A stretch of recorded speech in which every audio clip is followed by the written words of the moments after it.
your WhatsApp chat history, which shows that you have been in touch constantly. It's very personal. I do acknowledge this.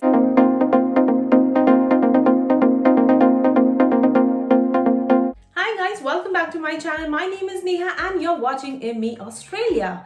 So if you are new to this channel, welcome. My name is Neha and I make videos that help you navigate through your life easily here in Australia if you're planning to move to Australia or even if you're living in Australia. So if you're interested in such content, do consider subscribing to my channel. Now let's start talking about today's video. So a couple of weeks ago, my subclass 100, which is my permanent partner visa, got approved. And I asked some of you on the community tab of YouTube that whether you want to hear my story, my journey of how I got my permanent partner visa here in Australia. Most of you wanted to see that, watch my story.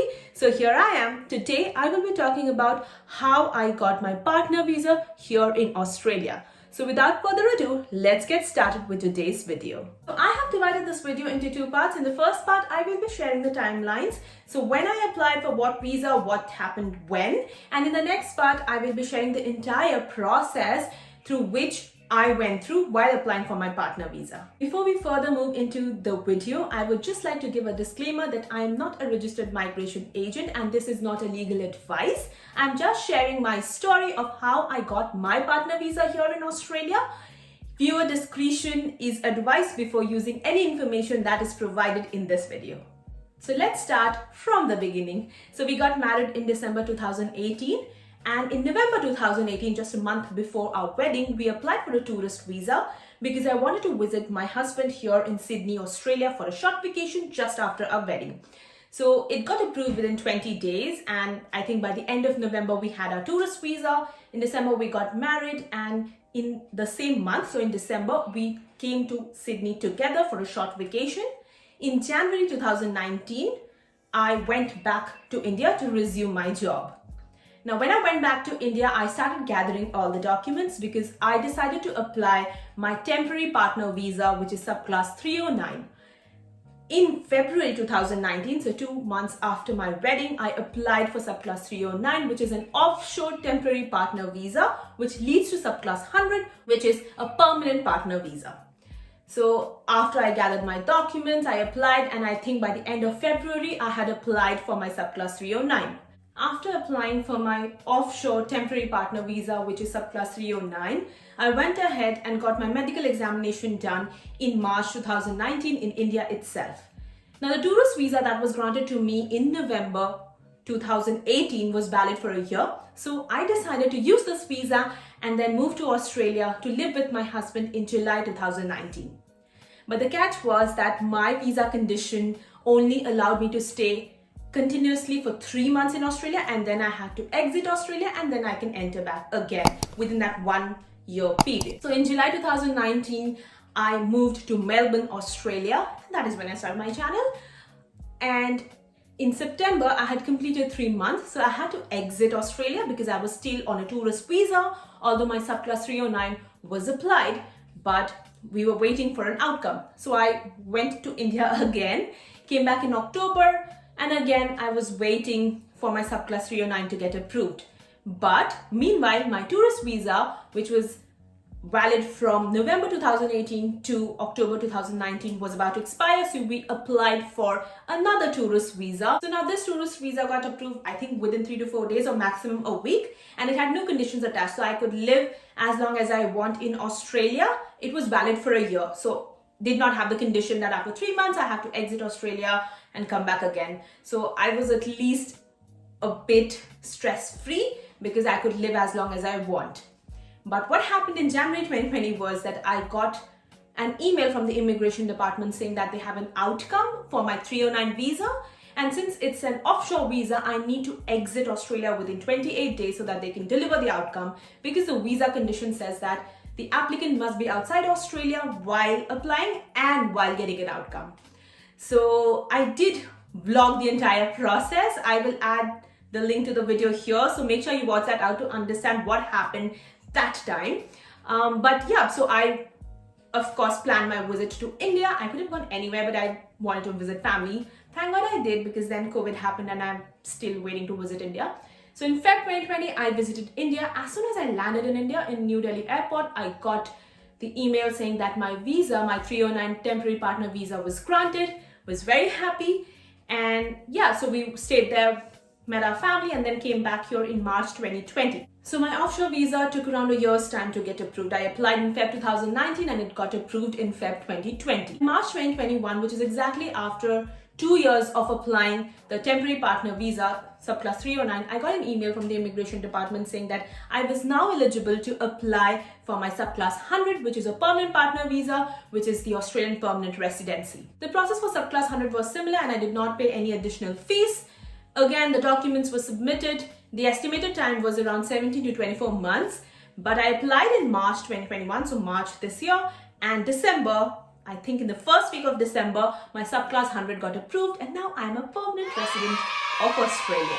So that was the timeline. All of it started, I would say, in November 2018 and ended in December 2021. So now I am a permanent resident of Australia, but now I will share with you the millions of documents, just joking, the documents that I used to prove that I was in a genuine relationship with my husband and that this visa must be granted to me. Now, before we dive into the documents that I used to apply for my subclass 309, let's talk about what is an 820/801 partner visa. You must have heard about 820, 309, subclass 100, subclass 801, lots of these. Now, subclass 309/subclass 100 is the partner visa that I applied. It's an offshore partner visa, which means you should not be in Australia while applying for this visa. 309 is the temporary partner visa that you get once you apply for your partner visa. Eventually, that leads to subclass 100, which is the permanent partner visa or a permanent residency to Australia. Similarly, there is subclass 820/801. Now, 820 or 801 can only be applied if you are in Australia. So both subclass 309 and 820 lets you live, work, and study in Australia and travel to and from Australia as many times as you want. It also lets you avail the Medicare services which is available in Australia. Now, there's a catch. When you apply for a subclass 309, you're not in Australia, or even if you are in Australia using your tourist visa like I was, you're not allowed to work.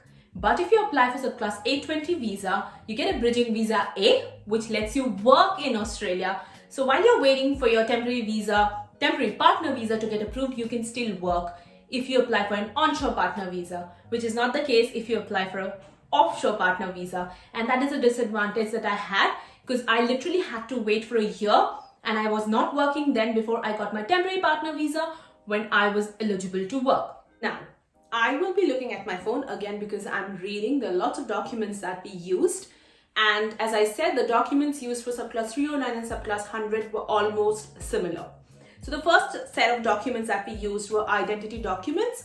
So that involved my passport and my birth certificate. Now, if any of your documents are in any other language other than English, you will have to get them translated. There are so many people who do it in India. Just search for an online translator. They will definitely charge you some money, very little money, and then will get you your document translated. My birth certificate was in Hindi and I got it translated, and you should do it too if you have any of your documents in Hindi or in any other language. Get it translated to English. So we used my passport and my birth certificate. Now then they require a character document, which is basically your police clearance. Get it from the place where you got your passport. So I got my passport from Ranchi Passport Seva Kendra. So I went there. Very easy process. Get your police clearance done. It's a simple process. Apply for the thing online and then go to the passport office and get your police clearance. The next set of documents that you need, now this is where it gets juicy. You need your relationship evidence documents. Definitely the first one that comes to your mind is your marriage certificate. So get your marriage registered. If you haven't already, we got it within a week. Like we registered our marriage. Like that was the first thing we did. Shadi karo, marriage certificate ke liye apply karo, because it was so important for our visa. So marriage certificate, pictures together, because you have to prove that you are in a relationship. So pictures together, joint invitations. We also supplied our wedding photographs, our wedding invitation, travel tickets. So any airplane tickets, any bus tickets, train tickets, whatever you have, where you can show that you've traveled together, hotel receipts, where you can show that both of you stayed together, your WhatsApp chat history, which shows that you have been in touch constantly. It's very personal. I do acknowledge this. Not everyone is comfortable sharing that, but we had to. That was asked from us, so we did submit that. So any joint invitations, so if you have been invited as a couple to events, definitely you can use that. Photographs with friends, family, that shows that the society knows about your relationship. So we use lots of pictures of our wedding, pictures of our reception in Delhi, pictures of us attending weddings and birthday parties together with other people, pictures of our holidays, lots of pictures. The next category would be finances. So you need to show how you and your partner share financial matters. So for example, joint mortgage or lease documents. So we leased our house together, so we use that as an evidence. Joint loan documents, home loan, car loan, personal loan, you can use that. You can show joint bank account statements. So we have a joint bank account here in Australia, so we use that one. Household bills, so electricity bill, water bill, internet bill, if both of your names are on it, very good evidence, you can use that. We use that as well. The next category is household. So you can show how you and your partner share domestic matters. You could give a statement about how you share housework. So your daily chores, who cooks, who cleans, who gets the grocery, who does the laundry. You can use a statement to show that, like an essay again. You can show household bills in both names, mails or emails addressed to both, saying, for example, our lease emails say Dear Arun and Neha, because the house is leased on our name, which shows we share the household together. Documents that show joint responsibility for children, so anything that is related to your school, definitely both your names would be there, you can use that.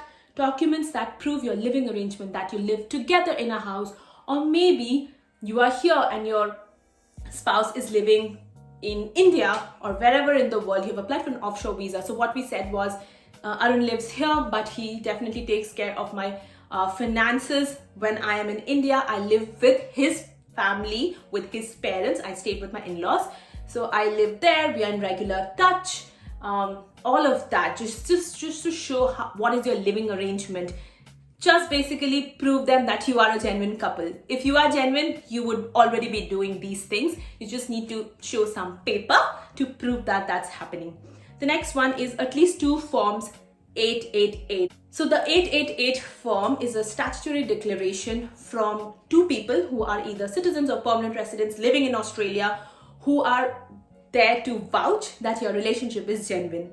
So we had Arun's friends who did fill these forms for us, and a lot of details are asked from them as well. How do they see us as a couple? Why do they believe that our relationship is genuine? So basically someone to tell them that we believe in this relationship, and so you should too.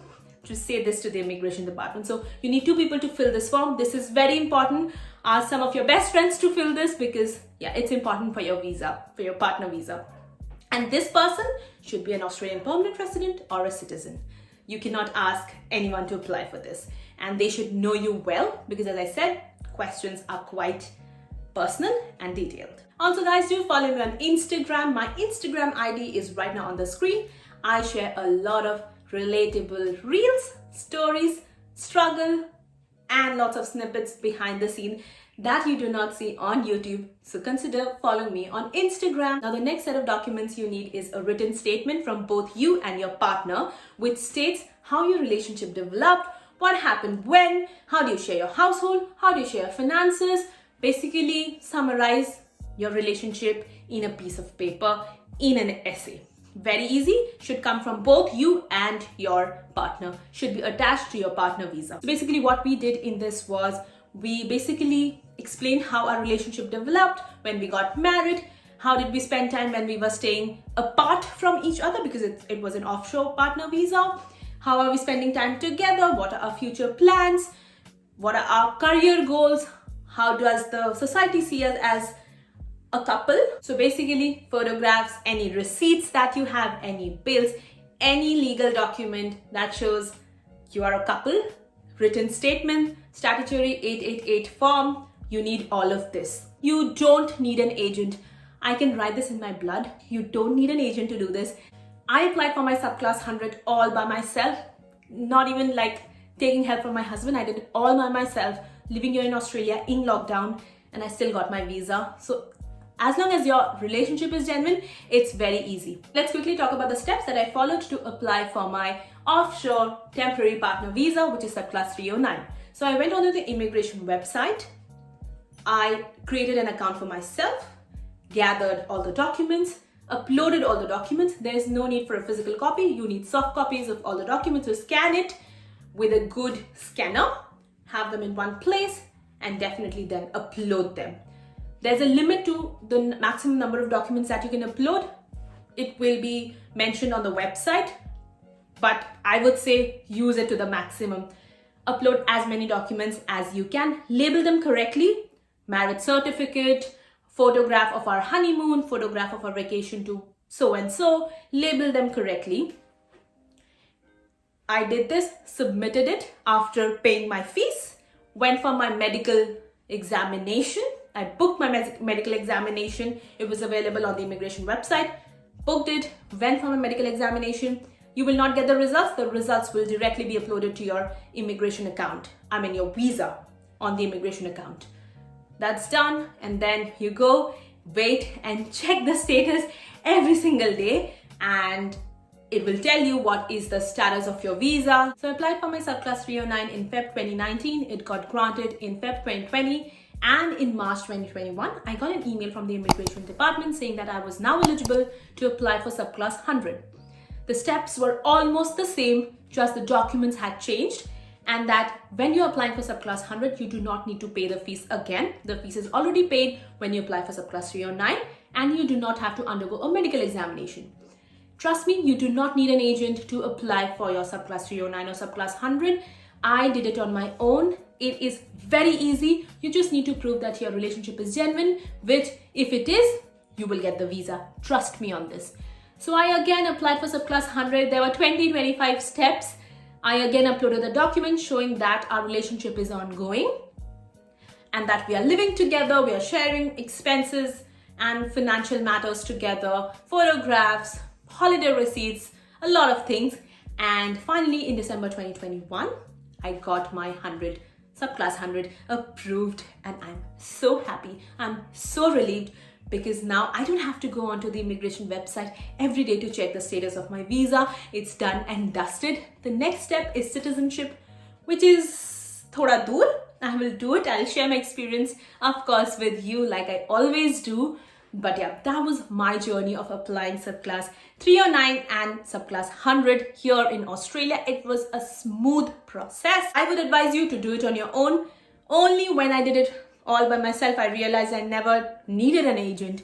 And that is it for today's video, guys. If you have any questions about spouse visa, I am happy to help. But as I said, I'm not a registered migration agent, so I can share my experiences that might help you, that might guide you. Let me know the questions in the comment section below. Share this with your friends who would like to move to Australia or who would want to sponsor their spouses to Australia. Give this video a big fat thumbs up. Subscribe to my channel for more such videos, and I will see you in my next video. Bye.